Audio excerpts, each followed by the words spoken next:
Mangwanani akanaka vedare tinokuchingamidzai zvekare kune chimwe chirongwa pano paZim Facebook Secrets and Confessions. Tadzoka zvekare nemamwe mamessages. Rekedzei tibva tapinda mumamessages edu atadzoka takakubatirai.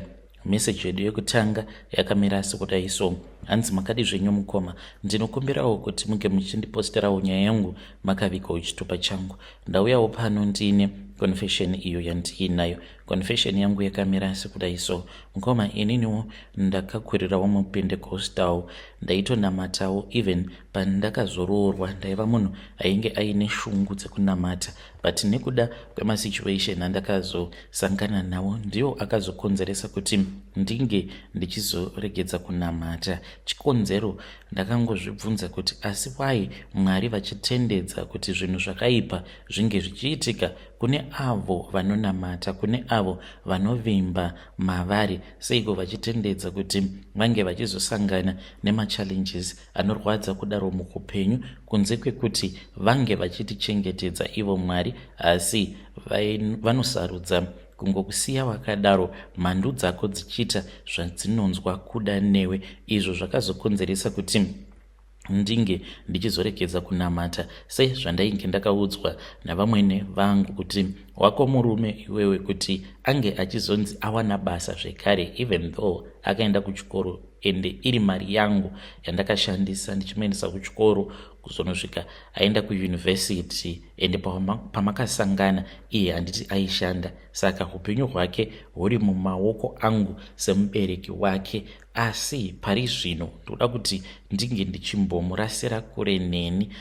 Achatambudzika nekuda kwekuti iwewe uri kuramba kunamata kuchechi yedu isusu, chechi iyo yaakakura achiziva kuti iyi ndiyo chechi yechokwadi.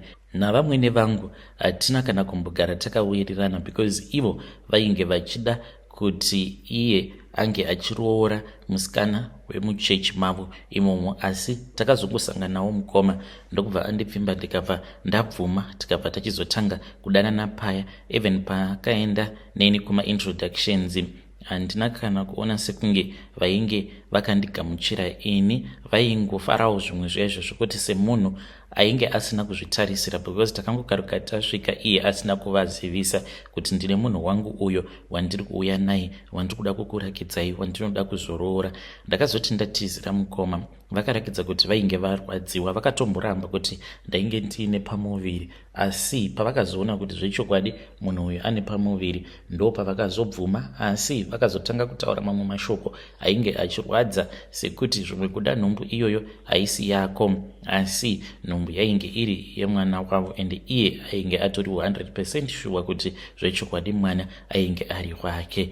Saka pakazotanga kuita makwikwi pakati pangu navamwene, because ivo zuva ravo ravaenda kuchechi nezuva rangu randaenda kuchechi ainge ari mazuva ainge akasiyana. Zvino mukuzononetsana umo, ivo vainditi pano tinoenda kuchechi imwe chete, uye zvekare vainge vasingandibvumidzi kunamata. Vaitoti kana vakanzwa ndichinamata paya vaiuya vobva vatanga kupopota. Iniwo ndakabva ndachizotanga kupa murume wangu pressure, because ndainge ndisina kujaira kugara vanhu makaungana. Vainge vasingadi kuti vana vavo vange vachiitawo misha dzavo. Umwe neumwe mukoma ainge akavakirwa chikoteji chake, saka zvavakaita sevanhu vainge vaine mari, vainge vakatenga mastendi maviri, vakabva vati mamain house maviri, then ndokubva vachizoti macotage. Taingogara ipapo nanatete, vakuwasha, vamwe vana amai guru zvekare nevamwe vana amai nini.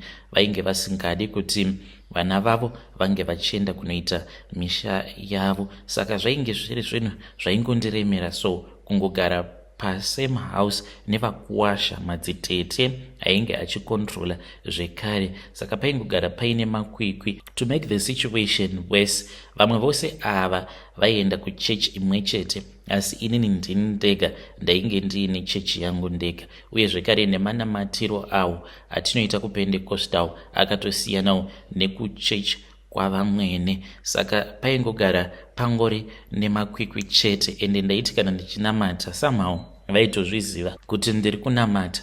Ndakambotanga ndichati zvimwe kuda vanenge vandinzwa ndichinamata ndokubva ndatanga kunamatira mumwoyo, asi ivo vaitongozviziva chete. Ndaizongoona vatumidzira mwana kwandiri, then mwana obva andiudza kuti hanzi nagogo muri kufanira kuti munge muchisiyana nazvo izvozvo zvamuri kuita. Zvino nerimwe zuva mukoma, mushure mekunge vandiudza kuti upenyu hwangu hwainge huchazooma, ndakatanga kunamata mukoma, ndichinamata ndichizviudza kuti ndainge ndichida kuti Mwari ange achizovanyadzisa. Asi ndakazoti ndakarara ndakatovarota vamwene vangu ava.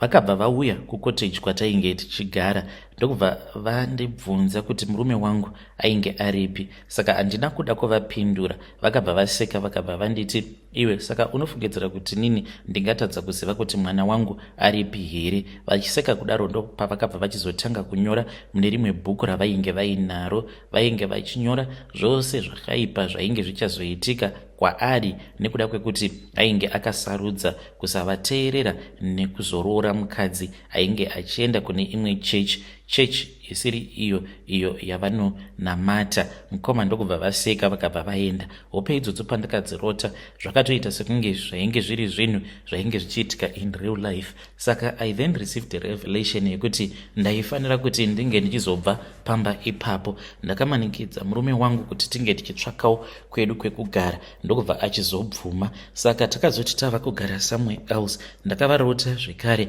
Saka pandakavarota, ivo vainge vachimudzingisa basa. Zvechokwadi ndo zvakaitika. Akazodzingiswa basa neumwe mukadzi. Iye anoti mukadzi uyu akamupfimba, ndokubva aramba, ndokubva achizodzingwa basa naye mukadzi iyeye. Kubva ipapo mukoma upenyu hwakazooma kuzonosvika ndazviudza kuti zviri nani kuti ndige ndichisiyana nazvo zvekunamata, sezvandainge ndakaudzwa navamwene vangu kuti zuva iro rauchazviudza kuti hauchanamati ndipo apo pachasununguka upenyu hwako, nekuti iwewe nemurume wako ndakusungai pari zvino. Hakuna kwamuchaenda, muchaomerwa neupenyu. Zvechokwadi upenyu hwakaoma. Murume akadzoka achibva kubasa, ainge akasuwa, ndokubva azondizivisa kuti ainge adzingwa basa. Ndakachema ndikati, asi Mwari, seiko matendedza kuti zvinhu zvakaipa kudai zvinge zvichiitikawo kwandiri? Mukoma, asi sezvisinei murume wangu akandisimbisa kuti zvinhu zvainge zvichazonaka, but situation yakangoramba yakaoma chete. Kubvawo ipapo mukoma takatanga kutambudzika. Tainge tichigara zvedu pane kamwe cottage ikoko kwacho kwatainge tichigara, asi takasvika pakutadza kubhadhara renti, ndokubva tachizotanga kugara kuchitungwiza tichigarako mukoma Nashe. Ndainge ndava kuitawo zvekutengesa, murume wangu achingoraramawo nekungongwavha. Tairarama upenyu hwekuti kana ukasangana nevanhu vekuziva vaimbokuzivai muri vanhu vainge vaine mari, waisarudza kuhwanda. Asi mukoma Nashe, handina kuregedza kunamata, even though ndainge ndichitoona kutoti kana ndikanamata ndikatsanya, situation yacho yaitowedzera kutoita worse. Until one day, this was after vamwe vatete vabva mukushayika. Saka takambodzokera ndokubva tambogarako kwavamwene, uye zvekare nekuda kwekuti tainge tisisina zvino pekutangira, kana chikafu tainge tisina, apa rent tainge tatova ne2 months kubva zvatainge takapedzisira kubhadhara rent. Saka takangoshandisawo advantage yekuti sezvo mainge maitika rufu mumhuri, tombogarako. Saka takati tiriko ikoko mukoma Nashe, nerimwe zuva ndakangodzwa zvichingonditi mukaunamata. Mukoma Nashe ndakamuka paya ndokubva ndatanga kunamata.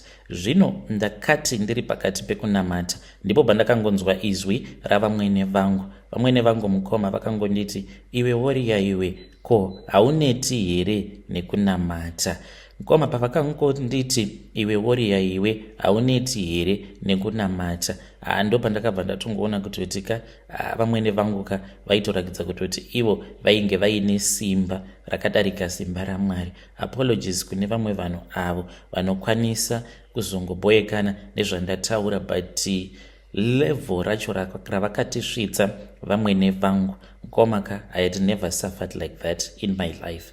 Ndaiva munhu ainamata. Ndakatomboita 40 days a prayer, 40 days of fasting and prayer, but the situation did not even change. Ipapo pandakaona kuti vamwene vangu vane simba, ndakanamata mukoma ndichinamata so, but ndainge ndisingaite noisi zvekuti kana murume wangu ainge akatorara zvake. Ndipo apo pandakatonzwa voice ravamwene vangu ndakarinzwa, vakabva vanditi, iwe warrior iwe, kwauneti here naiwe warrior. Ndikabva ndatongoziva kuti ndinge ndichinzi ndakwanisawo kurarama upenyu hunenge huri nani sezvavainge vakandiudza kuti zuva iro rauchasiyana nazvo zvekunamata ndopauchatangawo kurarama upenyu hunenge huri nani, because uri kuda kundikanganisira zvinhu zvangu uchiita sekunge wakangwara. Ipapo mukoma zvandakangoita ndezvekuti ndakasemuka ndikabva ndati, Mwari, inini hanguka muchandiregerera, but dai kwanga kuri kunzi mimi mune simba rakadarika vamwene vangu, kutaura kudai so tingadai tiri kutaura dzimwe nyaya, zvimwe kuda vamwene vangu ava maybe vangadai vari kutopenga, so makavarova neshamhu yenyu nekuda kwemashoko ose avo avakataura, zvekare nemhiko dzose idzo dzavakandipikira inini nemurume wangu. Pacho pandiri kukanganisa handipazivi. Ndinonamata siku nesikati. Tarirai muone kuti ava makore mangani ndichingonamata chete. Tarirai muone kuti pandakasangana nemurume wangu aiva munhu aitoonekerawo, but iko zvino tarirai mukoma, ipapo murume wangu ainge aonda kupera nekuonda, because nguva zhinji aishaya kana mari yebhazi, dzimwe nguva aitoshandisa bhasikoro kubva kwatainge tichigara kuchitungwiza kuenda kutauni. Saka ndaitoona kutoti level raainge ava murume wangu chainge chatongovawo chiseko chenyika, munhu ainge achitomboshanda ari manager but ainge akangodzingwa basa sekutamba sekuseka. Ipapo ndakasemuka ndikabva ndati, Mwari, ndizvo zvamasarudza here izvi? Kana kuri kunzi ndizvo zvamasarudza, aiwa kubva ibimi ndimi munoziva henyu. Ndakatora bhaibheri rangu ndokubva ndaenda ndikabva ndanovhura chimonaki changu ndikabva ndariisa mumonaki mangu ndokubva ndarara, ndikazviudza kuti no more praying for me. Kana kuri kunzi kunamata kwangu ndokuri kukonzeresa kuti murume wangu ange achitambudzika, even though akadzidza aine experience, ashaye basa, zviri nani kuti ndige ndichisiyana nazvo zvekunamata. It was like a miracle mukoma. Zuva iro randakaramwa ndikazviudza kuti handichadi kunamata. Mangwana acho makuseni seni vamwene vangu mukoma ndakamukirawo ari makuseni, it was somewhere kuma past 5 ndichitanga kutsvaira, ivo vakamuka ndokubva vangonditi, Muroora, ko why wamuka makuseni akadai? Vainge vasina kumbogara vakaita friendly neni like that. Vakabva vatora mutsvairo wemumba ndokubva vatanga kundibatsira, even though painge paine mimwe mitsvairo yakawanda iyo yataiwanza kushandisa kutsvaira pachivanze, asi ivo vakasarudza kutsvaira nekamutsvairo kainge kari kadiki diki, kamutsvairo kavaitsvairisa nako mumba, uye zvekare kainge kasingashandisiwi neumwe munhu. Apa kainge kari kadiki diki kachirakidza kuti kamutsvairo ikako vakasokatenga hameno 19 chakadaro. Vakatanga kundibatsira tichiita nyaya, then vakabva vachizondipa mari mukoma. Vakandipa mari vakanditi, mari iyi, asi mari iyi handisi kuda kuti unge uchizoishandisa. Ndikati, nai mama, saka muri kundipirei mari iyoyo kana muchindiudza kuti hamudi kuti ndinge ndichizoishandisa? Vakabva vanditi, dambudziko rako nderekuti iwewe hauteereri kana munhu achitaura. Ndanga ndichiri kukuudza zvandiri kuda kuti unge uchizoita nayo mari iyi. Saka mari iyi yandakupa usaishandisa. Ndinozviziva kuti kumba kwenyu uku kana chokubata hakuna, ndokusaka muri kungomhemhaira muri pamba pangu. Saka kana mava kuda kuenda ndichakupai zvokudya, ende kana masvika ikoko murume wako umuudze kuti asiyane nazvo izvo zvaari kuita, nekuti haambofi akabudirira nechibasa chake chaari kuita. Iwewe chiregedzawo kuita zvekutengesa. Mari iyi ndinoda kuti unge uchiichengeta kwemazuva anokwana iwo kuita 6, then zuva renamba 6 ndinoda kuti unge uchizopa murume wako mari. Kana wamupa mari iyi womuudza kuti ange achidzokera kukambani uko kwaainge achishanda, then vachataura naye. Pane zvichaitika, vachataura naye chete kana kuri kunzi ukatevedzera zvose izvo zvandakuudza. Ndakangoti ehoi mama, zvakanaka. Then usiku hwacho ihwohwo, apo patainge tichizviudza kuti mangwana tikuda kudzokera kwedu kuchitungwiza, ndo pandakavarota vamwe nevangu. But pandakavarota mukoma, everything was so complicated. Ndairota zvinhu zvose zvichiitika in reverse. Kubva paya pandainge ndakavarota vamwe nevangu vachiuya vachindibvunza kuti murume wangu uripi, zvekare vachinyora mubhuku zvose izvo zvavainge vachida kuti zvinge zvichizoitika. Mukoma Nashi, ndakaona zvinhu zvose zvichiitika in reverse kuzonosvika musi uyo wandakasangana nemurume wangu, ndokubva ndatopepuka. But ndichinopepuka kudaro mukoma, ndakangotura befu ndikaita sekunge ndainge ndanzwa rimwe simba rakabuda mandiri, kuita sekunge chinhu chainge chakandiremera, chakandigara, chakabuda mandiri zvekuti ndakatosara ndichitorohwawo nekamhepo. Kubvawo ipapo mukoma Nashi, ndikangoti patakazodzokera kwedu kuchitungwiza, ndichizotevedzera zvose izvo zvavainge vakandiudza, ndichizopawo murume mari yekuti ange achidzokera uko kukambani kwaainge achimboshandira ari, achibva achizodzingwa basa. Kana iye akanditi, what you are telling me to do madam hazvitombo make sense, but let me just do it to avoid kuti inini newe tinge tichinetsana. Ndakamukira makuseni in confidence, ndokubva ndatoaina hembe dzake dzandainge ndichida kuti anga achipfeka musi wacho iwoyo, ndokubva ndavapa mari. Mukoma Nashi murume wangu akabuda, ndokubva aenda kubasa. Pandakangoona kuti zvainge zvaita, pandakaona achindifonera nefoni yaaiwanzokushandisa ari kubasa, achindiudza kuti zvaita and he had been given a new office. Mukadzi uyo ainge akamudzingisa basa hanzi akabva atodzingwa basa same time. Ndakafonera vamwe nevangu vakabva vanditi, handiti ndakakuudza here? Izvi ndo zvakakonzeresawo kuti ndige ndichizosvikawo pakuregedza kunamata mukoma. Kusvika pari nhasi hangu ndiri munhu wekuti handitonamateni. Ndakazviudza kuti zvinobetserei nekurwadziwa kwose kwandakamboita nelife makore acho iwawo ka dai kwanga kuri kunzi Mwari vaida kundinzwira tsitsi inini nemurume wangu, vangadai vakandinzwira tsitsi. Asi kuchechi uko kwavamwe nevangu ndakamboendako zvangu, but ndakazongosiyana nazvo, but ivo havana basa nazvo. Chavakangoramba chete ndechekuti ndinge ndichienda kuPentecostal. Vakanditi as long as usingaende kuPentecostal iwewe neni aiwa tinenge tisina kana problem. Ndiyo confession yangu mukoma. Kana mukaposta nyaya yangu ndizivise ndichange ndichizotevererawo ndiri mucomment section. Vedare ndo message iyo yandakatumidzirwa ichibva kuna vanzvadzi vedu. Zvakangooma hazvo veduwe, ngatizamei kuti tinge tichitaura navo vanzvadzi vedu ava mucomment section. Strange things indeed they do happen in this world. Hey, pakaipa. Ngatisanganei zvekare mune zvimwe zvirongwa zvinotevera.